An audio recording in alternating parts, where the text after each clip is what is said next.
దేవునికి మహిమ కలుగును గాక. హల్లెలూయా, హల్లెలూయా. ఈ ఉదయకాల సమయంలో కొద్ది నిమిషాలు మనందరం కలిసి దేవుని యొక్క వాక్యాన్ని మనం ధ్యానం చేసుకుందాం. ఈ యొక్క ఉదయకాల సమయంలో ఫిలిప్పీయులకు రాసిన పత్రిక 2వ అధ్యాయము 3వ వచనాన్ని మనం చదువుకుందాం. ఫిలిప్పీయులకు రాసిన పత్రిక 2వ అధ్యాయము 3వ వచనాన్ని చదువుకుందాం. కక్ష చేతనైనను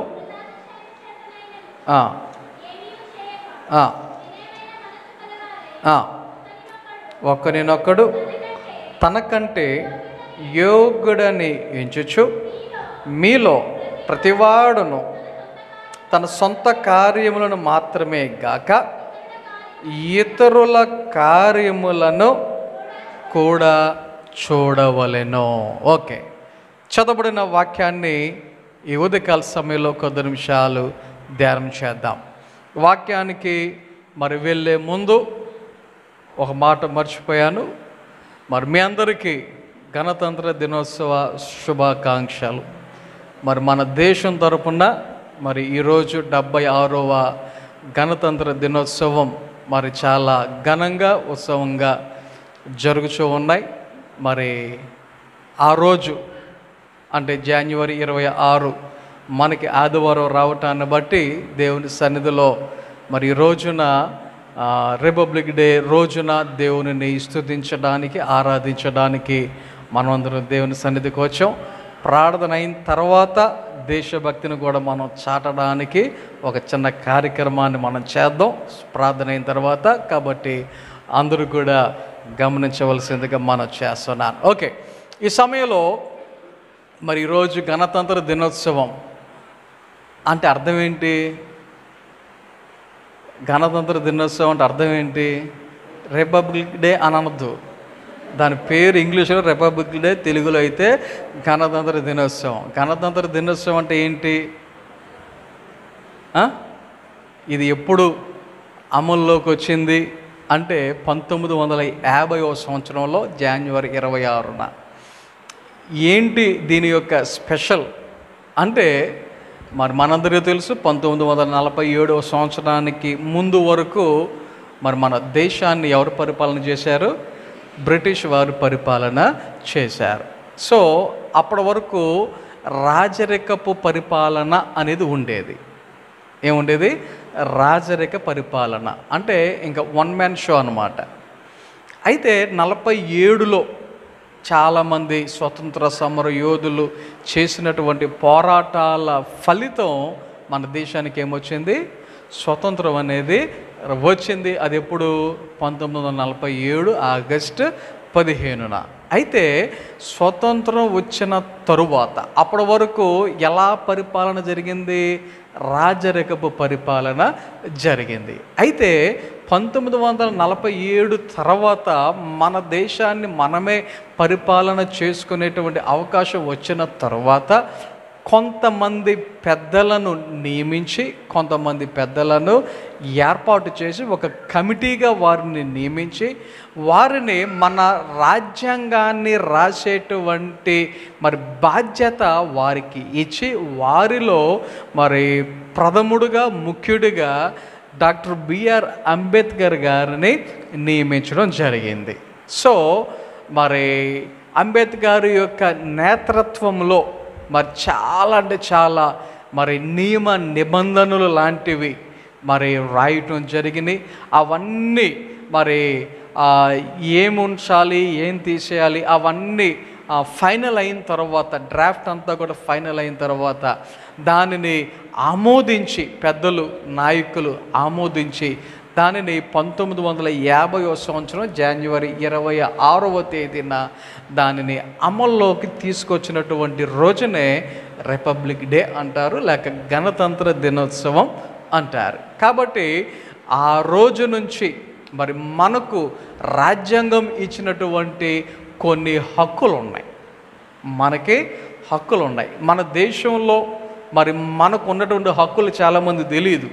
చాలామందికి మన హక్కులు ఏంటో మనకి తెలియదు. కానీ ప్రతి ఒక్కరూ మరి హక్కులు కలిగి ఉన్నారు. ఆ హక్కులే రాజ్యాంగం మనకి చెప్తూ ఉంటుంది. ఆ హక్కులను ఇచ్చినటువంటి రోజునే గణతంత్ర దినోత్సవం అంటారు. కాబట్టి ఆ రోజున మన యొక్క దేశంలో రాజరికపు పరిపాలన అంతం చేసి ఈ యొక్క మన యొక్క రాజ్యాంగాన్ని అమలు చేసినటువంటి రోజు. అంటే దీనిని ఏమని అంటారు అంటే, నేను ఒక చిన్న మాట దీనికోసం ఒక చోట చదివాను. ఏంటి ఆ మాట అంటే, ప్రజలందరికీ కావలసిన మంచి యోగ్యమైన జీవితాన్ని అందజేయటం ప్రభుత్వ బాధ్యత. ఓకే, అందుకే మనం ప్రజాస్వామ్య ప్రభుత్వం ఏర్పాటు చేసుకున్నాం. అనగా ప్రజల వలన, ప్రజల కొరకు, ప్రజల చేత ఏర్పాటు చేయబడిన ప్రభుత్వం. దేని కొరకు ఇది? ప్రజల వలన, ప్రజల కొరకు, ప్రజల చేత ఏర్పాటు చేయబడిన ప్రభుత్వం. వీరు ఈ రాజ్యాంగాన్ని బట్టి ఏం చేస్తారంటే పరిపాలన అనేది చేస్తూ ఉంటారు. ఏ రూల్స్ అండ్ రెగ్యులేషన్స్ అయినా సరే రాజ్యాంగబద్ధంగా, లేకపోతే ఏ న్యాయ వ్యవస్థ అయినా రాజ్యాంగబద్ధంగా, ఏ అధికారమైనా రాజ్యాంగబద్ధంగా, లేకపోతే ఏ నియమ నిబంధనలైనా రాజ్యాంగబద్ధంగా ఉంటాయి. అలాంటి కాన్స్టిట్యూషన్ అనేది మరి అమలులోకి వచ్చినటువంటి రోజే ఈ యొక్క రిపబ్లిక్ డే లేక గణతంత్ర దినోత్సవం. కాబట్టి మరి మన దేశంలో మనం భారతీయులుగా ఎలాగైతే గర్వపడతామో, మరి ఆ భారతీయులుగా మనకు కొన్ని హక్కులను ఇచ్చినటువంటిదే ఈ రాజ్యాంగం. ఆ యొక్క రాజ్యాంగం అమలులోకి వచ్చిన రోజే ఈరోజు. ఆ రోజు మరి దేవుని యొక్క సన్నిధిలో గడపటానికి దేవుడు మనకి ఇచ్చినటువంటి అవకాశం. రైట్, ఈ సమయంలో కొన్ని విషయాలు దేవుని యొక్క వాక్యములో నుంచి మనము ధ్యానం చేద్దాం. ఫిలిప్పీలు రాసిన పత్రిక 2వ అధ్యాయము మొదటి 2 వచనాలు చదువుదాం. కావున క్రీస్తునందు ఏ హెచ్చరిక అయినను, ప్రేమ వలన ఆదరణ అయినను, ఆత్మయందు ఏ సహవాసమైనను, ఏ దయారసమైనను, వాత్సల్యమైనను ఉన్న ఎడల మీరు ఏక మనస్కులగునట్లుగా, ఏక ప్రేమ కలిగి, ఏక భావము గలవారుగా ఉండి ఒక్కదాని అందే మనసు ఉంచుచు నా సంతోషమును సంపూర్ణము చేయుడి. కక్ష చేతనైనను, వృధాతిశయము చేతనైనను ఏమియూ చేయక వినయమైన మనసు గలవారై ఒకరినొకడు తనకంటే యోగ్యుడని ఎంచుచు మీలో ప్రతివాడును తన సొంత కార్యములను మాత్రమే గాక ఇతరుల కార్యములను కూడా చూడవలెను. చాలు. ఈ యొక్క ఉదయకాల సమయంలో పౌలు గారు చెప్తున్నటువంటి కొన్ని మాటలు, కొన్ని విషయాలు ఈ యొక్క అధ్యాయంలో మనము చదువుతూ ఉన్నాం. ఫిలిప్పీలకు ఆయన చెప్తున్నటువంటి విషయాలు, ఈ విషయాలన్నీ వారికి తెలియచేస్తూ అక్కడ ఒకరినొకరు ఎలా చూడాలి, ఒకరితో ఒకరు ఎలా మాట్లాడాలి, ఒకరితో ఒకరు ఎలా మెలగాలి అనేటువంటి మాటలను తెలియచేస్తూ ఆయన అంటున్నటువంటి మాట ఏమంటారంటే, మీరు ఏక మనస్కులుగా, ఏక ప్రేమ కలిగి, ఏక భావము గలవారుగా ఉండి ఒక్కదాని అందే మనసుంచుచు ఇలాగున చేయుచు నా సంతోషమును సంపూర్ణము చేయుడి. ఏ పని కూడా ఎలా చేయకూడదంట? కక్ష చేతనైనను, వృథాతిశయము చేతనైనను ఏమీ చేయక ఎలా చేయాలంట? వినయమైన మనస్సు గలవారై ఒకరినొకడు తనకంటే యోగ్యుడని ఎంచుచు. ఎలా చేయాలంట అండి? ఎలా చేయాలంట? వినయమైనటువంటి మనస్సుతో ఏం చేయాలంట? ఒకరినొకడు తనకంటే యోగ్యుడని ఎంచుకోవాలి. ఒకసారి ఆలోచన చేయండి, ఇది అందరికీ సాధ్యమేనా? ఇలాగున ఆలోచన చేయటం అందరికీ సాధ్యమైనా?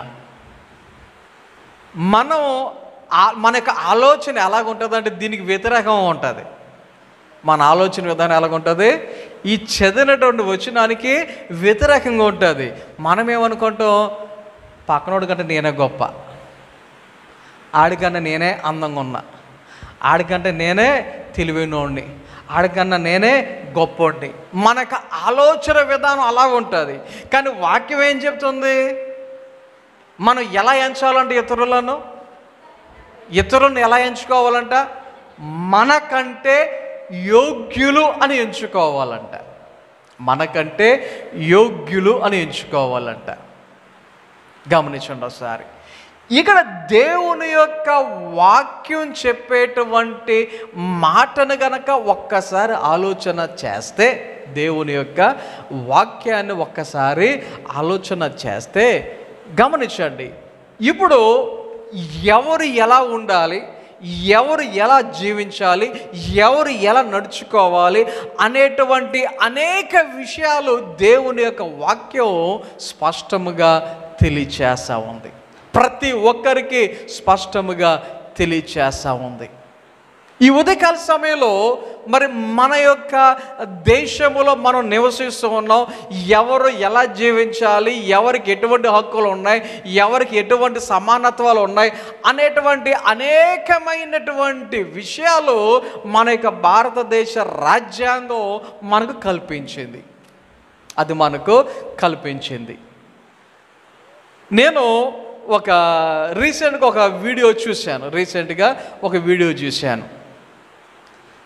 భారతదేశ రాజ్యాంగాన్ని రచించినటువంటి వారిలో ప్రముఖుడిగా మనం చెప్పేటువంటి ఒక వ్యక్తి పేరు, ఫాదర్ ఆఫ్ కాన్స్టిట్యూషన్ అనేటువంటి పేరు ఎవరికి ఉంది అంటే డాక్టర్ బిఆర్ అంబేద్కర్ అనేటువంటి విషయం మనందరికీ తెలిసిందే. అయితే మరి ఒక ఎస్సీ కులంలో పుట్టినటువంటి వ్యక్తి, లేకపోతే ఆ రోజుల్లో చాలా అంటే చాలా చిన్న చూపు చూస్తున్నటువంటి వ్యక్తి, చదవటానికి కూడా స్కూల్స్కి రానివ్వనటువంటి వ్యక్తి, అంత గొప్ప చదువులు చదివి అంత గొప్ప వ్యక్తిగా ఎదిగినటువంటి వ్యక్తి, ఆలోచన చేయండి. ఆయన చాలామంది అనుకుంటారు, అరే ఎందుకు క్రైస్తవుడు కాలేదు అని. ఆయన క్రైస్తవుడు అయ్యుంటే ఎంత బాగుండు అని. అయితే ఆయన గురించినటువంటి కొన్ని విషయాలు నేను విన్నాను. ఏంటంటే డాక్టర్ బిఆర్ అంబేద్కర్ మంచిగా బైబిల్ని చదివినటువంటి వారిలో ఆయన కూడా ఒకడంట. ఇంకొక విషయం ఏంటంటే రూతు గ్రంథము మీద, రూతు గ్రంథము మీద ఒక మంచి వ్యాఖ్యానం రాసినటువంటి వ్యక్తి అంట ఆయన.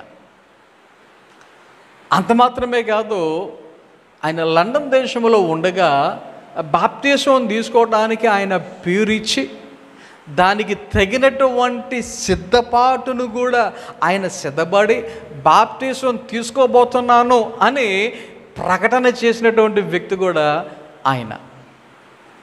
కాకపోతే కొన్ని అనివార్య కారణాల వల్ల, లేకపోతే కొంతమంది చేసినటువంటి ఒత్తిడి వలన, పొలిటికల్ ప్రెషర్ వలన ఆయన బాప్తిసం తీసుకోవటం ఆగిపోయింది. ఆలోచన చేయండి ఒకసారి.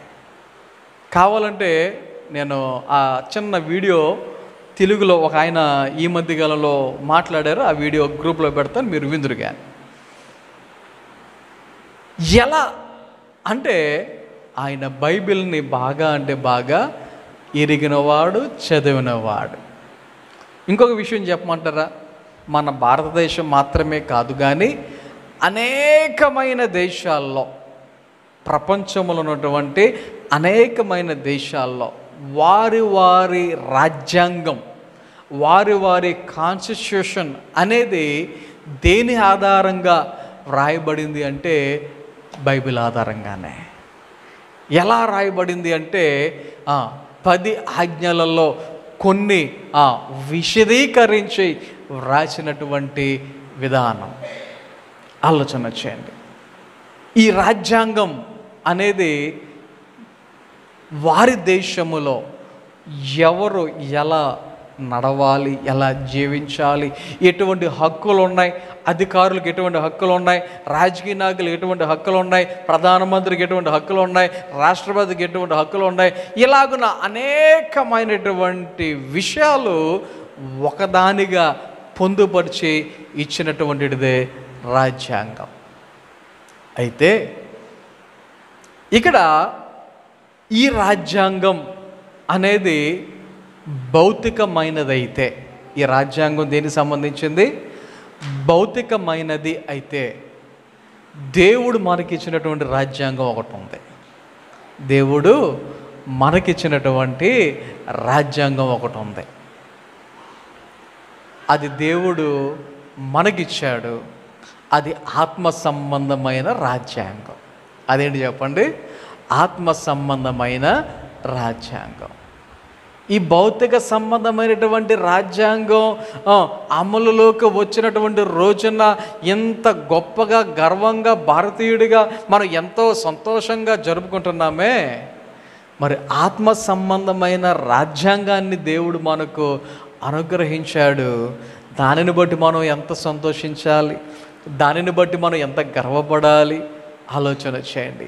పాత నిబంధన కాలంలో అయితే దేవుడు ఒక 2 రాతి పలకలను తీసి ఒక 10 ఆజ్ఞలుగా రాసి ఆ యొక్క రాతి పలకలను దేవుడు ఏం చేశాడు? తన యొక్క ప్రజలైనటువంటి వారికి అందించడం అనేది జరిగింది. మరి ఇప్పుడు దేవుడు ఎక్కడిచ్చాడు, ఎక్కడ రాశాడు అంటే మీకు ఒక వచనం చూపిస్తాను. హెబ్రీయులకు రాసిన పత్రిక 8వ అధ్యాయం.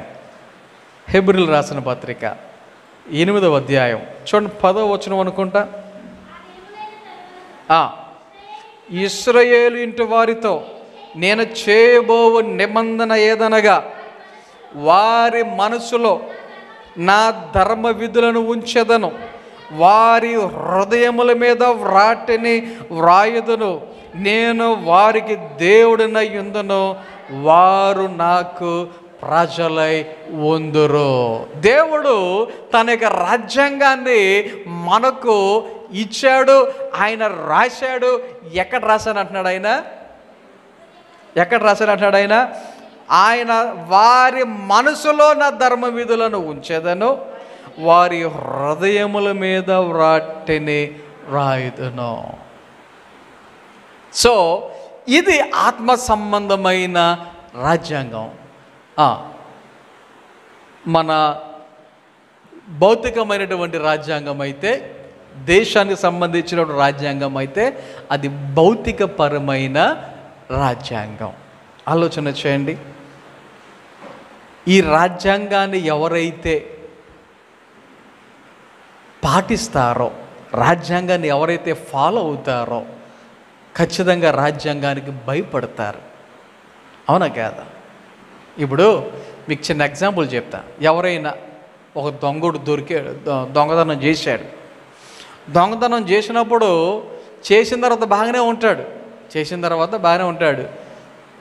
దొరకనంతసేపు బాగానే ఉంటాడు. కానీ వన్స్ పోలీసులకి దొరికిన తర్వాత ఆ వ్యక్తి పరిస్థితి ఎలాగుంటుంది చెప్పండి ఒకసారి.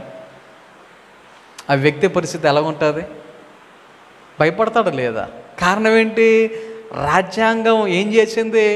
తప్పు చేసినోడికి ఎటువంటి శిక్షను వేయాలో ఆ శిక్షను మరి తెలియచేసింది. కాబట్టి రాజ్యాంగాన్ని బట్టి ఆ వ్యక్తి దొరికినప్పుడు ఏం చేస్తాడు? భయపడతాడు. అవునా కాదా? రీసెంట్గా ఒక వారం నుంచి భయంకరమైనటువంటి వార్త ఒకటి మీరందరూ వినే ఉండుంటారు. ఒక భర్త భార్యని 72 మొక్కలు చేశాడంట. ఒక భర్త భార్యని 72 ముక్కలు చేశాడంట. ముక్కలు చేయడమే కాదు, విచిత్రం ఏంటంటే కుక్కర్లో పెట్టి ఉడికిచ్చేసాడంట. ఈ ఇంట్లో కిచెన్లో కుక్కర్లో పెట్టి ఉడికిచ్చేసాడంట. ఎంతగా ఉడికిచ్చాడు అంటే ఎముకలు కూడా పొడిమైపోయేటట్టుగా ఉడికించేశాడంట. ఆలోచన చేయండి. ఎక్కడో కాదు, మన హైదరాబాద్కి సమీపంలో ఉన్నాయి. అంతలా చేసి ఎవరికి దొరకననుకున్నాడు, దొరికేశాడు. ఎవరికే దొరకననుకున్నాడు, దొరికేశాడు. విచిత్రం ఏంటంటే ఆ వ్యక్తి ఎవరు అంటే మాజీ సైనికుడు. వ్యక్తి ఎవరు చెప్పండి? ఒక మాజీ సైనికుడు.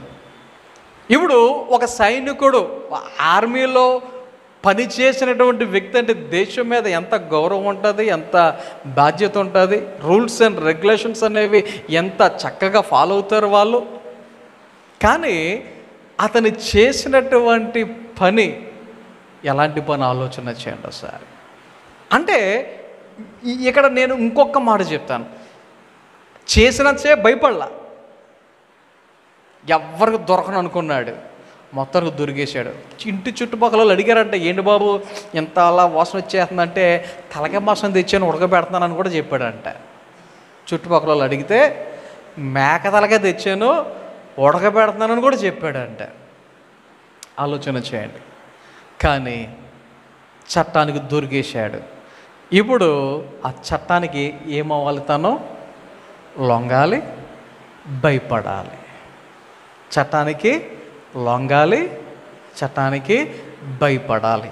ఆ చట్టం ఏ శిక్ష విధిస్తే ఆ శిక్షకు అతను శిరస్సు వహించాలి. అవునా కాదా? ఆ రాజ్యాంగం అనేది లేకపోతే భయపడతాడా? ఆలోచన చేయండి. సో ఇక్కడ రాజ్యాంగం అనేది ఉంది కాబట్టి, దొరికాడు కాబట్టి భయపడ్డాడు. ఇంకొక మాట చెప్తాను. రాజ్యాంగం మీద గౌరవం, భక్తి ఇలాంటివి ఆయన ఎక్కడ కలిగి ఉన్నాడంటే భౌతికంగానే కలిగి ఉన్నాడు, కానీ మనసులో లేవు. మనసులో ఉండుంటే అంత కఠినమైన పని చేసేవాడా? అంత దారుణమైనటువంటి పని చేసేవాడా? ఆలోచన చేయాలి. సో ఈ యొక్క రాజ్యాంగం లేకపోతే ధర్మ విధులు అనేవి ఎక్కడ ఉండాలి? మన మనసులో, మన హృదయాలలో ఉండాలి. అవి మనసులో లేకపోతే, భౌతికంగానే ఉంటే మనలో ఏముండదో మార్పు అనేది కనబడదు. ఇప్పుడు మీకు ఒక మాట చెప్తా. మన యొక్క జీవితంలో మార్పు అనేది భౌతికంగా మార్పు కనబడాలా, లేకపోతే అంతరంగమైన మార్పు కనబడాలా? మన మార్పు ఎక్కడ ఉండాలి చెప్పండి ఒకసారి.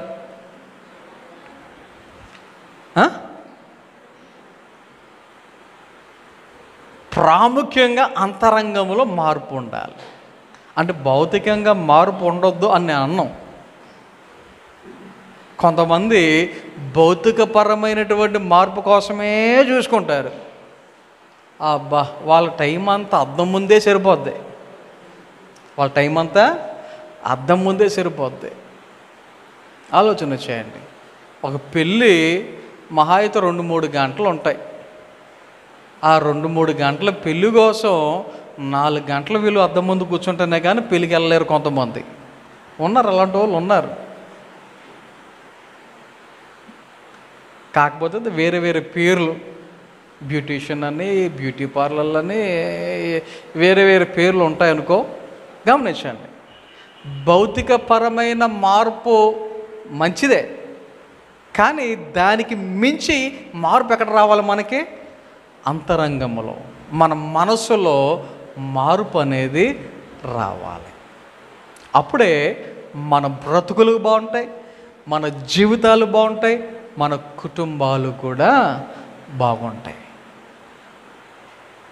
ఇక్కడ దేవుని యొక్క వాక్యము కూడా అదే చెప్తుంది, మన మనసులో ఉంచుతాను, వాటిని మన హృదయముల మీద రాస్తాను అని దేవుడు తెలియచేస్తా ఉన్నాడు.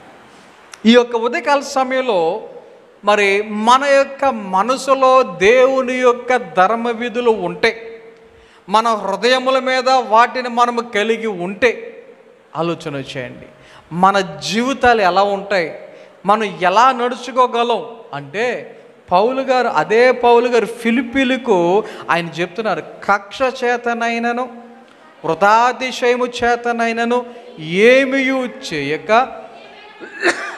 వినయమైన మనసు గలవారే ఒకరినొకడు తనకంటే యోగ్యుడని ఎంచుకోవాలి. ఏం చేయాలంట? తనకంటే యోగ్యుడని ఎంచుకోవాలి. అంటే ఎవరైతే ఈ రకమైనటువంటి వినయ మనసు కలిగిన వారుగా ఉంటారో, ఇప్పుడు వినయ మనసు అంటే, వినయం అంటే ఏంటి చెప్పండి అర్థం? వినయం అంటే అర్థం ఏంటి? తగ్గించుకోవటం అంటున్నారు, నెమ్మది కలిగి ఉండడం అంటున్నారు, లోబడటం అంటున్నారు. వినయం అంటే ఏంటి? దీనికి ఒక ప్రత్యామ్నాయ వర్డ్ ఏదో అంటారు, వినయ విధేయత అనేటువంటి మాట జనరల్గా వాడతారు. వినయ విధేయత అంటే దాని అర్థం ఏంటి? వినయం, ఈ చాలా వినయం కలిగిన విద్యార్థి అంటారు. దాని అర్థం ఏంటి? చెప్పిన మాట వినేవారిని వినయులు, వినయం కలిగిన వారు అని చెప్పడం. అవునా? ఇప్పుడు ఈరోజు భౌతికంగా ఆలోచన చేస్తే, మన భారతదేశ ప్రకారంగా ఆలోచన చేస్తే, ఈరోజు ఏ రోజు అని చెప్పుకుంటున్నాం? గణతంత్ర దినోత్సవం అని చెప్తున్నాం. అంటే దాని అర్థం ఏంటి? దాని అర్థం ఏంటి? ఒక కాన్స్టిట్యూషన్ అనేది సిద్ధం చేసి, అంటే రాజ్యాంగాన్ని సిద్ధం చేసి, మొత్తం ప్రతి ఒక్కరు కూడా, భారతదేశంలో ఉన్నటువంటి ప్రతి ఒక్కరు కూడా, కులంతో సంబంధం లేదు, మతంతో సంబంధం లేదు, వయసుతో సంబంధం లేదు, ఏ తారతమ్యం లేదు, ప్రతి ఒక్కరూ ఈ రాజ్యాంగాన్ని అనుసరించి నడుచుకుంటాము అని ఒప్పుకున్న రోజు. అవునా కదా? ప్రతి ఒక్కరము ఈ రాజ్యాంగాన్ని అనుసరించి నడుచుకుంటాము అని మనమందరము ఒప్పుకున్న రోజే ఈ జనవరి 26వ తేదీ. ఆలోచన చేయండి, నేను రాజ్యాంగాన్ని ఒప్పుకోను అని అనేవాళ్ళు ఎవరైనా ఉన్నారా? అలాగంటే పరిస్థితులు ఎలాగుంటాయో తెలుసా? గమనించండి, మనమందరము కూడా ఒక దేశ పౌరులుగా ఈ రోజును దేని ఎలాగా ఎన్నుకున్నామంటే, నేను ఆ రాజ్యాంగానికి బద్ధుడనై ఉంటాను అని. గమనించండి, ఇప్పుడు దేవుడు అదే చెప్తున్నాడు. ఏమని? వినయమైన మనసు గలవారే. మీరు కూడా ఎలా ఉండాలి? వినయమైన మనసు గలవారే ఒకరినొకడు తనకంటే యోగ్యుడని ఎంచుకోవాలి. ఈ రోజున కొన్ని పాయింట్లు చెప్తాను. మనము ఎలా ఉండాలి, వినయమైనటువంటి మనసు కలిగిన వారుగా మనం ఉన్నాము అని చెబితే ఏం చేయాలంటే, ఇతరులను ఎలా ఎంచుకోవాలంట? యోగ్యులు అని ఎంచుకోవాలి. ఇతరులను ఏం చేయాలి? యోగ్యులు అని మనం ఎంచుకునేవారుగా ఉండాలి. ఇందాక చెప్పాను కదా, ప్రతి ఒక్కరూ దీనికి ఆపోజిట్లో ఆలోచిస్తాం. అందరికంటే నేనే గొప్ప అనుకుంటాం, నాకన్నా గొప్పవాడు ఎవడు లేడు అనుకుంటాం కదా. కానీ వాక్యం చెప్తుంది, ఇతరులే మనకన్నా యోగ్యులు అని మనము ఎంచుకునేవారుగా ఉండాలి.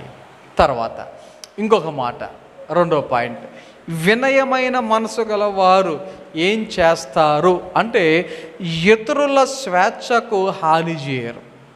ఏం చేయరంట?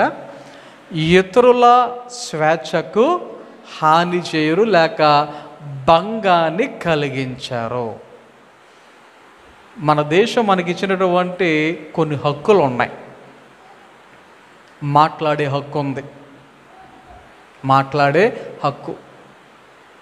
మనం ఏది మాట్లాడాలి అన్నా మనం మాట్లాడవచ్చు. ఆ హక్కు అనేది మనకే ఉంది. ఇంకొక మాట చెప్పనా, మన భారతదేశం గురించి ఇంకొక మాట చెప్పనా, దీనిని లౌకిక దేశం అంటారు. మన దేశాన్ని ఏమంటారు? లౌకిక దేశం అంటారు. లేకపోతే ఇంకొక మాటలో చెప్పాలంటే మత సామరస్యత కలిగిన దేశం అంటారు. అంటే దీని అర్థాలు ఏంటి? ఇందులో మతం కులం అనేటువంటి తేడా లేదు, అందరము సమానమే అన్నట్లుగా చెప్పేటువంటి దేశం.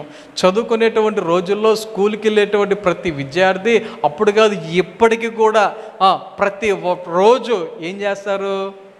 ప్రతిజ్ఞ అనేది చేస్తారు. ఆ ప్రతిజ్ఞ చేసినప్పుడు వాళ్ళు చెప్పేటువంటి మాట ఏంటి? భారతదేశం నా మాతృభూమి, భారతీయులందరూ నా సహోదరులు. చెప్తారా చెప్పరా?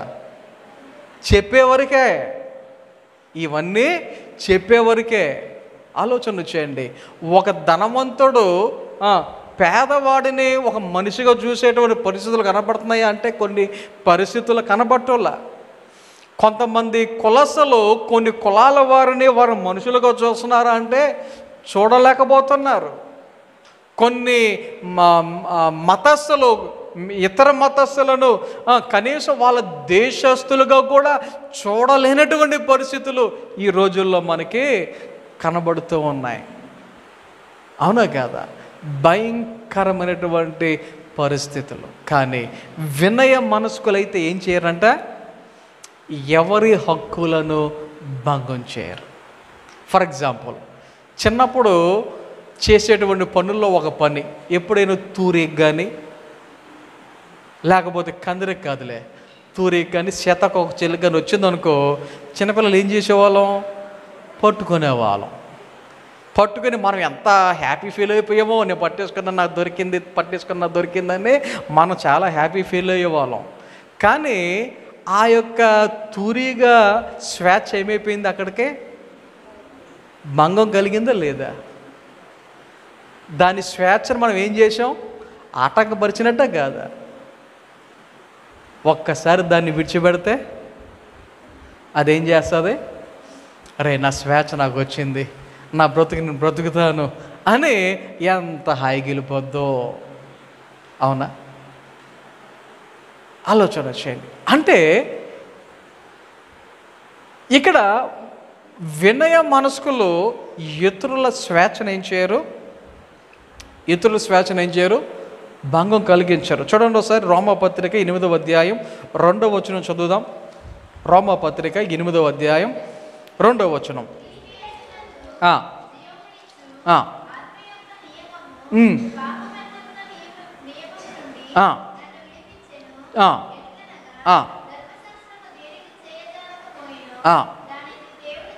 చూడండి ఇక్కడ వాక్యంలో మనం చదివితే ఒక మాట కనబడుతుంది. ఆత్మ యొక్క నియమము పాప మరణముల నియమము నుండి నన్ను విడిపించెను. అంటే అది స్వేచ్ఛనిచ్చింది, భంగం కలిగించలేదు. ఆత్మ అనేటువంటి ఈ యొక్క ఆత్మ నియమము ఏం చేయదు? భంగం కలిగించదు. అది ఒకరిని అడ్డుగా నిలబడదు. ఆలోచన చేద్దాం. పౌలు గారు చెప్తున్నటువంటి మాట, ఆత్మ యొక్క నియమం పాప మరణముల నుండి నియమముల నుండి నన్ను విడిపించెను. కాబట్టి ఈ యొక్క రోజున మనము ఏం చేయాలి అంటే, మన భారతదేశ రాజ్యాంగం ప్రకారంగా మనకున్నటువంటి హక్కులను మనం వినియోగించుకోవాలి. ఆ హక్కులను బట్టి వారు సంతోషించేవారుగా ఉండాలి. ఆ హక్కులను మన దేశం మనకు కల్పించింది కాబట్టి ఆ హక్కులను బట్టి ఈ దేశంలో మనము దేవుని బిడ్డలుగా, ఈ దేశ పౌరులుగా మన అడుగులు ముందుకు మనం వేసేవారుగా ఉండాలి. ఒకవేళ ఎవరైనా తప్పు చేస్తే ఆ చేసినటువంటి తప్పుకు ఏ శిక్ష కూడా ఆ రాజ్యాంగమే తెలియచేస్తూ ఉంది. అయితే ఆత్మ నియమము దేవుడు మనకి ఇచ్చాడు. ఆ ఆత్మ నియమము వలన ఏం జరుగుతుంది అంటే 1వ వచనంలో కనబడుతుంది, ఇప్పుడు క్రీస్తు యేసునందున్న వారికి ఏ శిక్షా విధియో లేదు. యేసయ్య ఇచ్చినటువంటి ఆ నిబంధన, ఆయన ఇచ్చినటువంటి నియమము వలన ఎవరైతే నడుచుకుంటారో ఆలోచన చేయండి, అలా నడుచుకునే వారికి ఏ శిక్ష విధియో లేదు. కాబట్టి దేవుని బిడ్డలుగా వినయ మనస్కులు కలిగినటువంటి వారముగా ఉన్నటువంటి మనం ఏం చేయకూడదు, ఎవరి హక్కును కూడా మనము భంగం కలిగించకూడదు. ఫర్ ఎగ్జాంపుల్, చిన్నపిల్లలు ఆడుకుంటూ ఉంటారు. వాళ్ళు ఆడుకునేటప్పుడు ఆ ఆటలో నుంచి వాళ్ళని బయటికి తీసుకురావడానికి ప్రయత్నం చేయండి. ఏం చేస్తారు?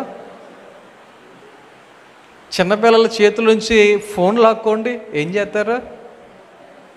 టీవీని ఆపేయండి, ఏం చేస్తారు? సూపర్, గుడ్ అంటారా మనల్ని? అబ్బా, మామూలు రచ్చ కదా అక్కడ. కింద వాడు డొల్లేసి ఇసిరేసి అబ్బోయో ఏం చేద్దరో తెలియదు. అవునా? వాళ్ళ స్వేచ్ఛను మనం భంగం కలిగిస్తేనే కొన్నిసార్లు ఆ టార్చర్ మనం తట్టుకోలేం. అవునా? అయితే వినయ మనస్కులుగా ఉన్నటువంటి మనం ఇతరుల స్వేచ్ఛను ఏం చేయొద్దు, భంగము కలిగించొద్దు. మూడోదిగా ఆలోచన చేస్తే వినయ మనసు కలిగిన వారు హెచ్చు తగ్గులు చూడరు. ఏం చేయరు? హెచ్చు తగ్గులు చూడరు. ఎవరు? వినయ మనస్కులు. ఆడు గొప్పోడని చూడు, పేదోడని చూడు, నల్లోడని చూడు, తెల్లోడని చూడు, బక్కోడని చూడు, బండోడని చూడు, సమానంగా చూస్తారు, ఒక మనిషిగా చూస్తారు. ఆలోచన చేయండి ఒకసారి. హెచ్చు తగ్గులు లేకుండా ఉండాలి. దేవుని యొక్క వాక్యములో ఫిలిప్పీలు రాసిన పత్రిక 2వ అధ్యాయములో, మనం ఇంత చదివినటువంటి అధ్యాయములోనే 7వ వచనం చదువుదాం. చూడండి ఒకసారి. మనుషుల పోలికగా పుట్టి చూడండి ఒకసారి, యేసయ్య ఈ లోకానికి ఎలా వచ్చాడో ఇక్కడ మనకు ఒక ఎగ్జాంపుల్ కనబడుతుంది. ఎలా వచ్చారు ఆయన ఎలాగ వచ్చాడంట? వాక్యంలో మనం చదువుతున్నాము కదా, మనుషుల పోలికగా పుట్టి దాసుని స్వరూపమును ధరించుకొని. ఎలాంటి స్వరూపం ధరించుకున్నాడు ఆయన? దాసుల స్వరూపం. గమనించండి. ఇప్పుడు ఎవరైనా సరే ఎలా కనబడాలనుకుంటారు? గొప్పోడిగా, ధనవంతుడిగా, లేకపోతే అధికారిగా, అలాంటి స్థాయిలో అటువంటి రకంగా కనబడాలి అని కోరుకుంటారు. కానీ యేసయ్య ఎలాగొచ్చాడు? ఒక దాసుని స్వరూపములో,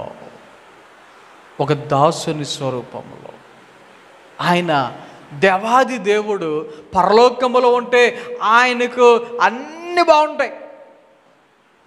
కానీ వాటినన్నిటిని విడిచిపెట్టి నీ కొరకు నా కొరకు ఒక మానవునిగా ఈ లోకానికి ఎలా వచ్చాడంట?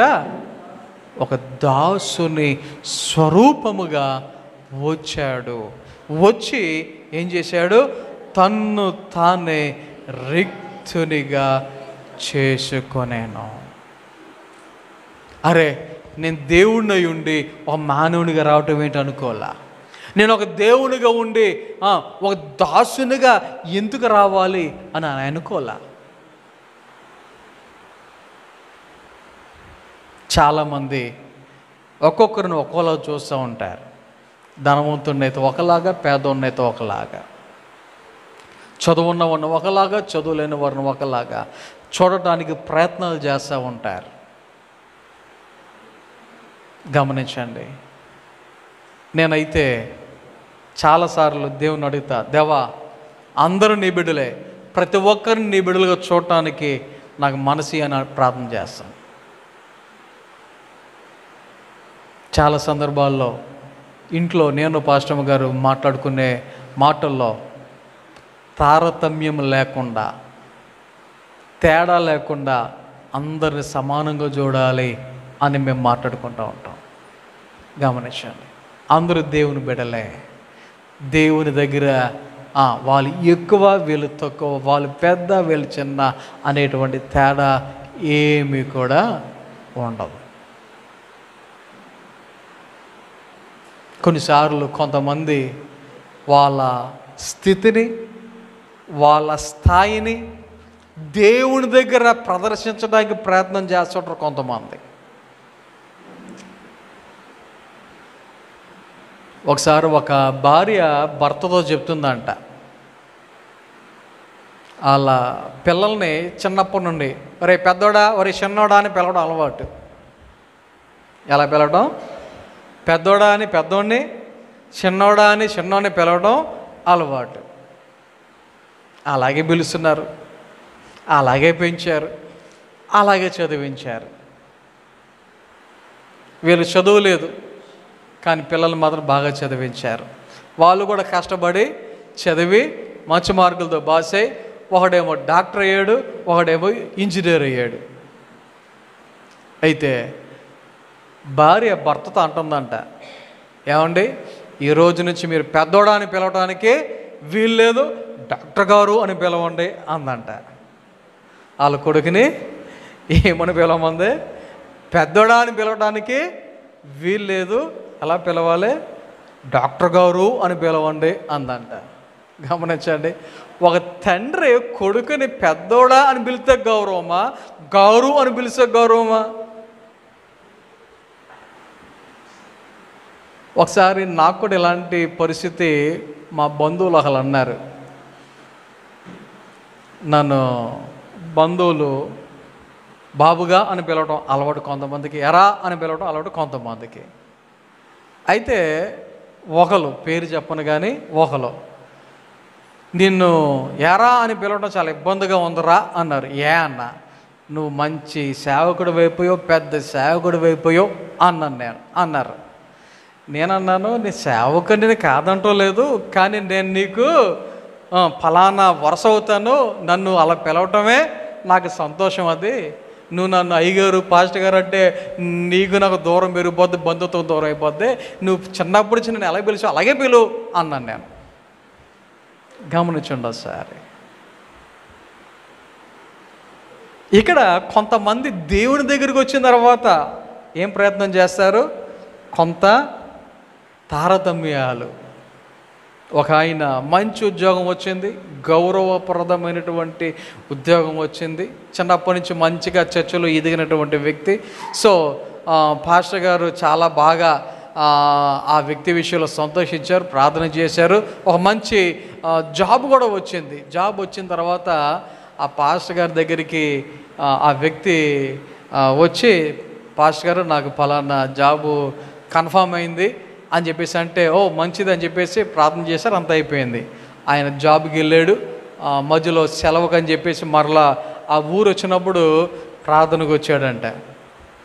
ప్రార్థనకు వచ్చిన తర్వాత అందరితో పాటు కూర్చోలేకపోతున్నాడంట. పాస్టర్ గారు కబురు పంపించాడంట, ఎంఆర్ఓ గారు వచ్చారు, ఎంఆర్ఓ గారు వచ్చారు, ఎంఆర్ఓ గారు వచ్చారు అని కబురు పెడుతున్నారంట. ఈయనేమో ఎంఆర్ఓ గారు వచ్చారా, ఎంఆర్ఓ గారు వచ్చారా, ఏరి ఎంఆర్ఓ గారు వచ్చారా, ఏరి అనుకుంటున్నారంట. ఈయన గురించి మర్చిపోయాడు. ఈయన గురించి మర్చిపోయాడు. అమ్మ ఎంఆర్ఓ గారు వచ్చారా, ఏరి అనుకుంటున్నాడంట. అక్కడి నుంచి మళ్ళీ పంపించాడు కబురు, ఎంఆర్ఓ గారు వచ్చారని. ఈయన, ఒరే బాబు ఎంఆర్ఓ గారు ఇంత నుంచి చూస్తున్నాను, ఎవరికి అమ్మడతలా, ఏరంటే ఈయనే ఫలానా వ్యక్తి అంటే, ఓ ఈయన మనసంగ సభ్యుడే కదా, కూర్చోమన్నట్టు కాదంట, ఆయనకి స్టేజ్ మీద కూర్చే కావాలంట. ఆలోచన చేయండి ఒకసారి. చిన్నప్పటి నుంచి దేవుని సన్నిధిలో ఎదిగినటువంటి వ్యక్తి ఒక చిన్న ఉద్యోగం వచ్చేసరికి ఏమైపోయింది? దేవుని సన్నిధికి వచ్చిన తర్వాత కూడా దేవుని సన్నిధిలో దేవుని దగ్గర ఏం చేయడానికి ప్రయత్నం చేస్తున్నాడు? తన యొక్క స్థాయిని, హోదాను ప్రదర్శించటానికి. అయితే ఇక్కడ వాక్యాన్ని బట్టి నేను చెప్పేటువంటి మాట ఏంటంటే, యేసయ్య దేవుడై ఉండి దేవుడిగా ఆయన మన మధ్యకి రాకుండా ఒక మానవునిగా ఈ లోకానికి వచ్చి ఆ మానవుల్లో కూడా ఎలా వచ్చాడు? ఆయన దాసునిగా ఈ లోకానికి వచ్చాడు. గమనిద్దాం. వినయ మనస్కులు కలిగిన వారు హెచ్చు తగ్గులను చూడరు, అందరినీ ఒకేలాగా చూస్తారు. వినయ మనసు కలిగిన వారు తగ్గించుకోగలిగిన వారుగా ఉంటారు, తగ్గింపు కలిగిన వారుగా ఉంటారు. ఎలాగుంటారు? తగ్గింపు కలిగిన వారుగా ఉంటారు. వాక్యంలో మనందరూ తెలుసు, తను తాను తగ్గించుకునేవాడు హెచ్చింపబడును, తను తాను హెచ్చించుకునేవాడు తగ్గించబడను. ఇందాక చెప్పినటువంటి మాట ప్రకారంగా ఆ ఎంఆర్ఓ గారు హెచ్చించుకోవడానికి ప్రయత్నం చేశాడు. ఆలోచన చేయండి, ఒకవేళ తాత్కాలికమైనటువంటి గుర్తింపు ఆడ వస్తుందేమో, కానీ ఫ్యూచర్లో ఏం జరుగుద్దో మనకు తెలియదు.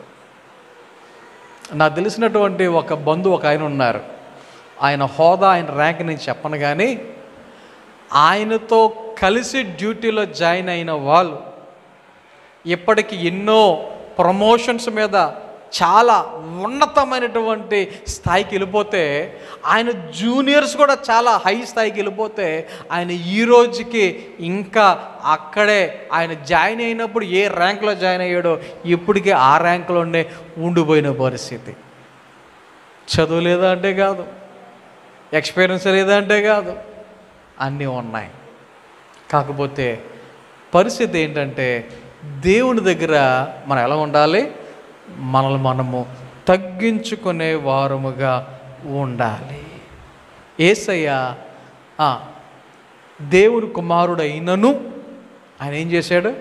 తన శిష్యుల యొక్క పాదాలను కడగటానికి ఇష్టపడ్డాడు. తన శిష్యుల పాదాలను కడగటానికి ఇష్టపడ్డాడు. గమనించండి ఒకసారి. వాళ్ళు అయ్యో మా పాదాలు నువ్వు కడుగుతావేంటి అంటే ఆయన ఒకటే మాట అన్నాడు, నేను కడగాలి. తగ్గించుకొని జీవించడం. ఎవరు అది చేయగలుగుతారంటే వినయ మనస్కులు కలిగిన వారు. అంత మాత్రమే కాదు, ఇంకా ఏం చేస్తారు అంటే దేవుని యొక్క వాక్య ప్రకారంగా ఇంకొక మాట చెప్తాను. ఎలాంటి పదవులు కానీ హోదాలు కానీ కోరుకోరు. వినయ మనస్కులు ఏం కోరుకోరు? పదవులు కానీ హోదాలు కానీ కోరుకోరు. కొంతమంది ఉంటారు, వాళ్ళ పేరుకు ముందు కొన్ని బిరుదులు చెప్పకపోతే ఒప్పుకోరు. కొంతమంది రెవరెండ్ అని రాయకపోతే ఒప్పుకోరు. కొంతమంది బిషప్ అని పిలవకపోతే ఒప్పుకోరు. ఉన్నారు అలాంటి వాళ్ళు. యేసయ్య ఈ లోకంలో ఉన్నప్పుడు ఒక చిన్న ఏర్పాటు చేయడానికి కొంతమంది ప్రయత్నం చేశారు. ఏంటి ఆ ఏర్పాటు అంటే, యోహాను సువార్తలో మనం చదివితే 6వ అధ్యాయంలో అక్కడ చూడండి ఒకసారి. యోహాను సువార్త 6వ అధ్యాయం 15వ వచనం. రాజుగా చేయుటకు వారు వచ్చి తను బలవంతముగా పట్టుకొనబోచున్నారని యేసు ఎరిగి మరలా కొండకు ఒంటరిగా వెళ్ళెను. అక్కడ అందరూ కలిసి యేసుని ఏం చేద్దాం అనుకున్నారు? రాజుగా చేద్దాం అనుకున్నారు.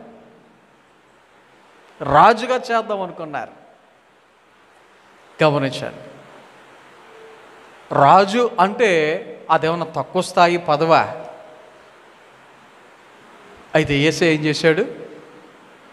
ఆ విషయాన్ని ఎరిగి తెలుసుకొని, అబ్బో ఇక్కడ ఉంటే నన్ను రాజుగా చేసేటట్టు ఉన్నారని, నాకు ఈ పదవులొద్దు హోదాలొద్దు ఏమొద్దు అని ఆయన ఒంటరిగా అడగలిపోయాడంట. కొండకు ఒంటరిగా వెళ్ళాను. వినయ మనస్కులు ఏం చేయరు? ఇలాంటి పేర్లకి, ప్రఖ్యాతలకి, హోదాలకి ఎవరు కూడా కోరుకోరు అని వాక్యాన్ని బట్టి మనము గమనించాలి. ఇంకొక మాట చెప్తాను. వినయ మనస్కులు అనేవారు ఏం చేస్తారంటే ఘనతకు యోగ్యులు. వినయ మనస్కులు ఎవరు చెప్పండి? ఘనతకు యోగ్యులు. సామెతల గ్రంథం 29వ అధ్యాయం, సామెతల గ్రంథం 29వ అధ్యాయం 23వ వచనం చూడండి. ఎవని గర్వము వానిని తగ్గించును, వినయ మనస్కుడు ఘనత నొందును.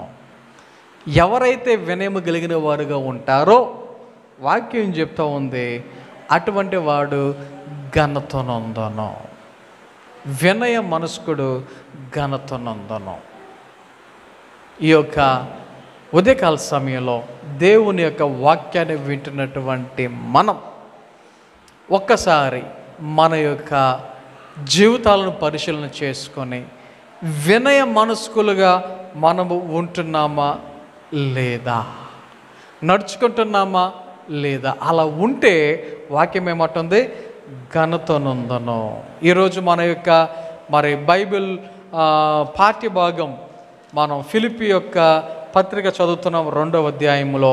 అక్కడ 9వ వచనం నుంచి మనం చదివితే, అందుచేతను పరలోకమందున్న వారిలో కానీ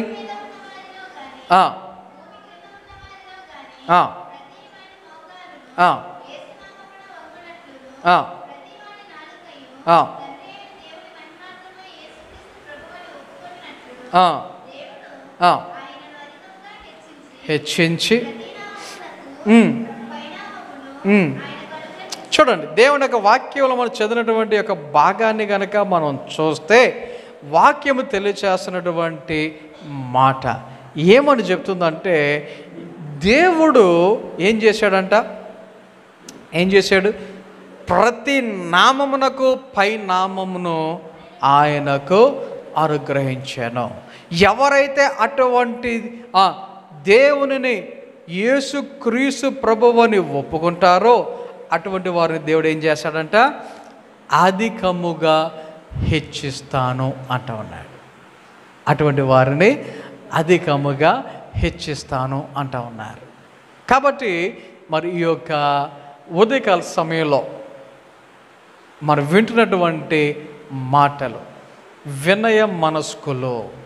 అసలు ఈ మాట ఎందుకు తీసుకున్నానో మీకు చెప్పాను. 1950వ సంవత్సరం జనవరి నెల 26వ తేదీన అందరం కలిసి ఏం చేసినట్టు? ఒప్పుకున్నట్టు. ఏమంటే నేను అక్కడ ఒప్పుకున్నానని అని చెప్పేసి అంటారేమో, నేను అక్కడ ఒప్పుకున్నాను అంటారేమో.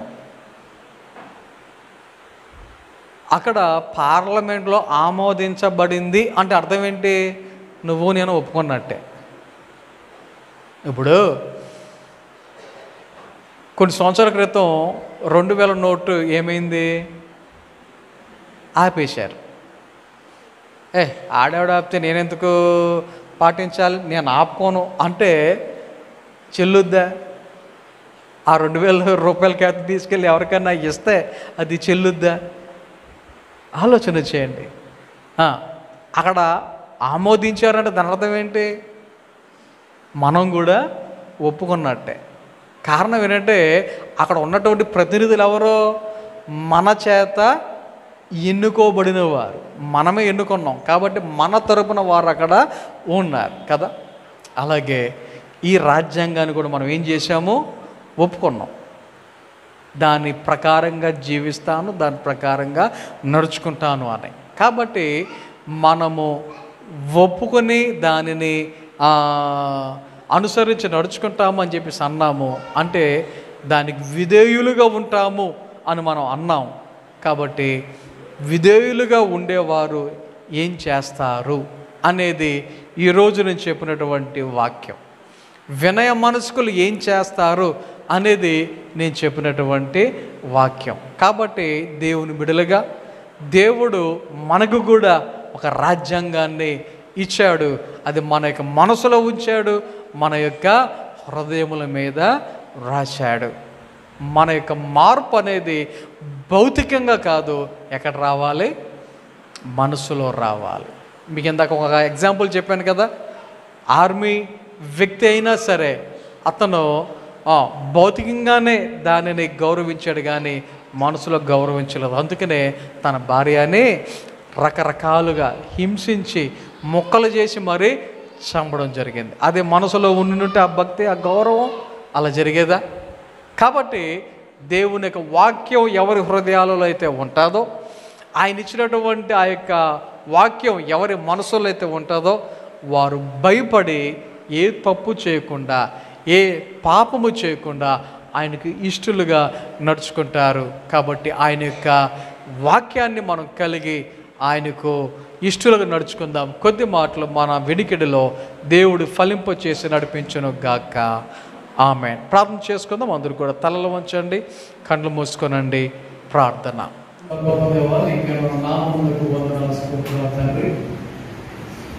మమ్మల్ని సజీవులుగా ఉంచి ఈ ఉదయకాల సమయంలో నీ సన్నిధి నడిపించుకున్నారని బట్టి వందనాలు, స్తోత్రాలు తెలియజేసుకుంటూ ఉన్నా.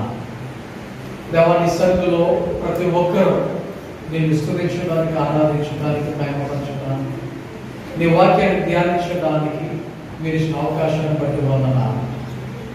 అలాగే నీ సన్నిధికి వచ్చి నీ బిడ్డలకు సమర్పించిన కానుకలు, రత్నాలు బట్టి వందనాలు. ప్రతి ఒక్కరిగా ఫలింప చేయమని ప్రార్థన చేయించుకున్నాం.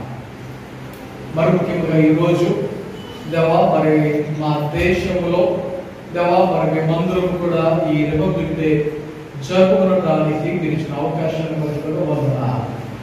దేశాన్ని నీ సన్నిధిలో దేవా నీ చేతికి అప్పగించుకుంటున్నాం.